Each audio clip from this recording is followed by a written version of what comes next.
Everyone, welcome to my YouTube channel. Today's topic is snoring. Snoring को हम लोग हिंदी में खर्राटे लेना भी बोलते हैं। तो अगर स्नोरिंग को हमें डिफ़ाइन करना होता है तो वी वुड से कि स्नोरिंग क्या है, एक अनडिज़ायरेबल डिस्टर्बिंग साउंड है। It is an undesirable disturbing sound which occurs during sleep. ये एक अनडिज़ायरेबल डिस्टर्बिंग साउंड होती है, प्लेजेंट नहीं होती है और सोते वक्त प्रोड्यूस होती है। ये 25% अडल्ट मेल्स में और 15% एडल्ट फीमेल्स में प्रेजेंट होती है। अगर हम इसकी मैकेनिज़्म की बात करें कि आखिर स्नोरिंग होती क्यों है, तो इसका जो मैकेनिज़्म होता है उसमें हमारी जो फेरिंग्स की मसल्स होती हैं, एक्चुअली उनका इन्वॉल्वमेंट होता है। तो जो हमारी मसल्स होती हैं फेरिंग्स की, the muscles of the pharynx, ये रिलैक्स हो जाती हैं। They get relaxed during sleep. और जब ये रिलैक्स हो जाती हैं so it causes partial obstruction. Partial का मतलब होता है कि हाफ, फुल्ली ऑब्स्ट्रक्शन नहीं होता है, फुल ऑब्स्ट्रक्शन नहीं होता है, इसमें एक पार्शियल ऑब्स्ट्रक्शन होता है। हाफ वे क्लोज्ड रहता है और हाफ वे एक ऑब्स्ट्रक्शन प्रेजेंट होता है। तो जो भी हमारी मसल्स होती हैं फेरिंग्स की, व्हेन एवर वी स्लीप, तो उसमें एक पार्शियल ऑब्स्ट्रक्शन क्रिएट हो जाता है। तो जब हमारा ये ऑब्स्ट्रक्शन क्रिएट होता है ऑल टोटल, इसकी वजह से क्या होता है कि जब भी हम ब्रीदिंग करते हैं रात में सोते वक्त, तो जो हमारी ब्रीदिंग हो रही है वो किसके अगेंस्ट हो रही है? इसी पार्शियल ऑब्स्ट्रक्शन के अगेंस्ट हो रही है, अगेंस्ट ऑब्स्ट्रक्शन। जिसकी वजह से क्या होता है, जब हम ब्रीथ कर रहे हैं, ऑब्स्ट्रक्शन प्रेजेंट है, तो वहाँ पे कुछ वाइब्रेशंस प्रोड्यूस होने लगते हैं। So it causes vibrations. और ये जो वाइब्रेशंस होते हैं ये कहाँ कहाँ से प्रोड्यूस होते हैं? हमारे सॉफ्ट पैलेट से, टॉन्सिलर पिलर्स से,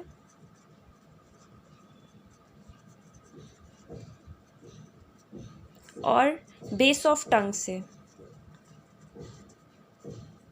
ये जो भी हमारे वाइब्रेशंस प्रोड्यूस हो रहे हैं, इन तीनों जगह से, इसकी वजह से एक साउंड प्रोड्यूस होती है और इसी प्रोड्यूसिंग साउंड को हम लोग स्नोरिंग साउंड बोलते हैं।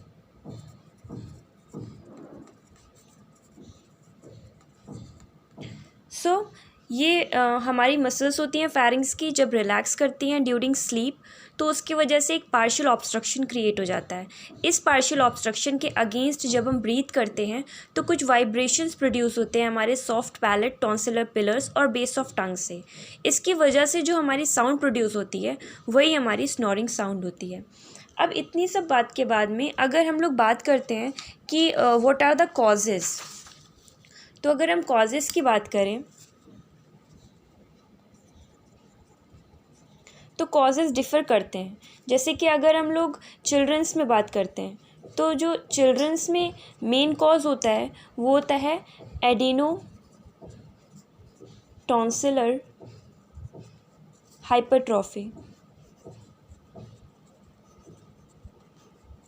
अगर हम अडल्ट्स में बात करते हैं तो अडल्ट्स में इसके वेरियस कॉजेज़ हो सकते हैं। मोस्ट कॉमन, अगर हम लोग नोज़ और नेज़ोफेरिंग्स का इन्वॉल्वमेंट है तो हो सकता है वहाँ पे सेप्टल डेविएशन प्रेजेंट हो, और भी बहुत सारे कॉजेज़ हो सकते हैं। अगर हमारा oral cavity and oropharynx involve है तो हो सकता है वहाँ पे हमारे सॉफ्ट पैलेट इलोंगेशन प्रेजेंट हो।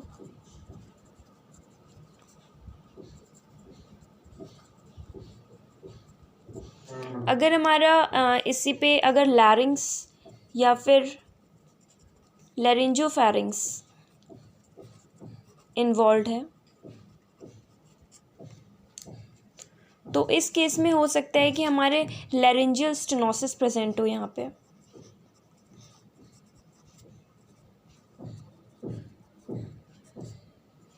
और भी बहुत सारे कॉजेज़ हो सकते हैं। अगर हम लोग अदर कॉजेज़ की बात करते हैं अदर देन दिस, तो अदर कॉजेज़ में हमारे जो मेन कॉजेज़ आते हैं वो होते हैं अल्कोहल। सेकेंड आ जाता है हमारा ओबेसिटी। ओबेसिटी का मतलब होता है वेट जो है बहुत ज़्यादा हो गया, ओवर वेट हो गया है वो जो पर्सन पेशेंट है। उसके बाद में अगर हमारी जो नेक होती है वो बहुत ज़्यादा थिक हो जाती है, थिक नेक।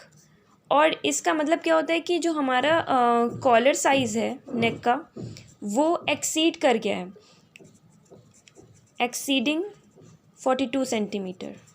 वो इतना ज़्यादा थिक हो गया है कि वो 42 सेंटीमीटर से ज़्यादा हो गया है। या फिर अदर कॉजेज़ में हम लोग देख सकते हैं कि जो ड्रग्स हैं जैसे कि सिडेटिव्स हो गई या फिर हिप्नोटिक्स हो गई, इन ड्रग्स का यूज़ करने की वजह से भी स्नोरिंग एग्रीवेट हो जाता है। सो ये क्या थे, हमारे अदर कॉजेज़ थे। यहाँ पे सिडेटिव्स और हिप्नोटिक्स की अगर हम लोग ड्रग्स की बात करते हैं तो इनमें स्लाइट डिफरेंस होता है कि जो भी हमारी हिप्नोटिक्स होती हैं, these drugs make a person calm but also induce sleep. लेकिन जो सिडेटिव्स होती हैं ये क्या करती हैं, these drugs make the patient calm and relax without causing sleep. इसमें नींद नहीं आती है but the patient may feel dizziness and also may lose alertness. So ये हमारे कुछ कॉजेज़ थे। अब अगर हम लोग इसके सिम्टम्स की बात करते हैं कि क्या क्या सिम्टम्स प्रेजेंट हो सकते हैं, तो सिम्टम्स में क्योंकि जो हमारी नींद है वो पूरी नहीं हो पाती है, इसीलिए excessive day time sleeping present हो सकती है।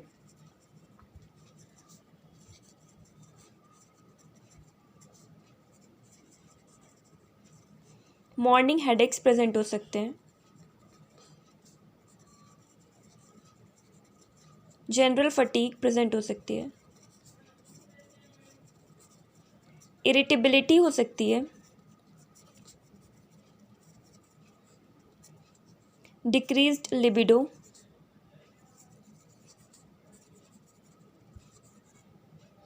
And increased risk of road accidents.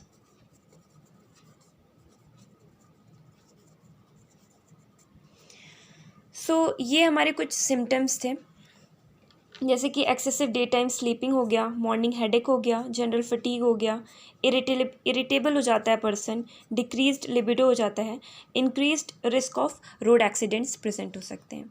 अब अगर इसका ट्रीटमेंट की बात करते हैं हम लोग कि what are the treatments, what can we take the precautions and what should we avoid. तो अगर हम अवॉइडेंस की बात करते हैं तो अवॉइडेंस ऑफ ऐश एक निमोनिक है। इसमें A stands for alcohol, S for sedatives and H for hypnotics. इन चीज़ों को हमें अवॉइड करना है। रिडक्शन ऑफ वेट को रिड्यूस करना है और sleep on the side rather than on back. इस चीज़ का हम लोग को ध्यान रखना है कि हम लोग साइड पे सोएं rather than फ्लैट बैक पे सोने के। और अगर कोई लीजन प्रेजेंट होता है तो उसको हम लोग सर्जिकली रिमूव कर देते हैं बाय परफॉर्मिंग UPP, जिसे हम लोग ओव्यूलोप्लाटोप्लास्टी भी बोलते हैं, surgically with the cold knife और assisted with the radio frequency और लेज़र। सो ये सर्जिकल प्रोसेसेस होते हैं। So this was all about snoring, the mechanism, the causes, symptoms and treatment and what should we take the precautions. If you guys like this video, please do subscribe my channel and also hit the like button. Thank you.